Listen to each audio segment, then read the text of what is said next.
Good evening, everybody. An emotional plea today for a much tougher drunk driving law in Kentucky. Kentucky's House unanimously passed a bill last month that would require breath test ignition locks on the cars of everyone convicted of driving drunk.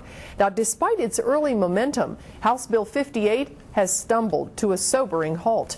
Local 12's Joe Webb caught up with supporters today who say the legislature is playing politics with people's lives. And Joe joins us from the newsroom with more. Joe?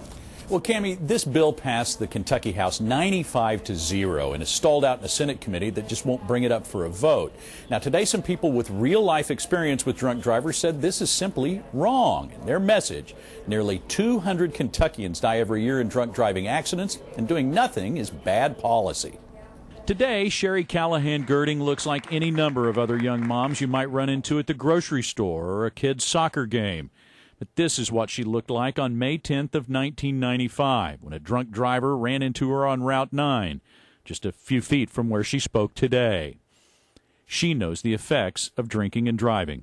Every day I have to see the scars that he caused, and every day I deal with pain in my legs. In the future, I will deal with more surgeries to keep my legs so that hopefully I can continue walking. The Wilder City Commission room was filled today with supporters of Kentucky House Bill 58. Launched with fanfare and early success this session, it would require ignition interlocks on the cars of all convicted drunk drivers. But it's being ignored by the Kentucky State Senate. Forget the breath test. For these people, that doesn't pass the smell test. I'm not asking for any more than just a vote, so that baffles me how that can happen. The bill's sponsor isn't so baffled. Well, I think what it is the Restaurant Association and the trial attorneys have done a great job of lobbying against it. Therefore, they're not letting it come to the Senate floor, because if it comes to the Senate floor, it's going to come out pretty much unanimous. Nobody wants to be against this type of legislation. Keene made a plea to Senate President Katie Stein of Fort Thomas, who he thinks has the political power to kickstart things. I want Senator Stein to stand up for the people that are dying across this Commonwealth, and I want her to get engaged and help save these lives.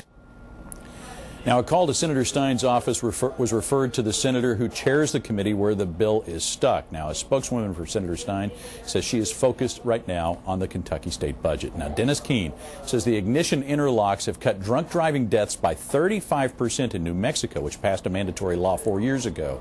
He says if you do the math, that could save 70 lives in Kentucky each year. Cammie? All right, Joe Webb reporting for us. Thank you. Currently, Kentucky judges can order the ignition interlocks after someone's second DUI. 12 states have a mandatory ignition interlock law.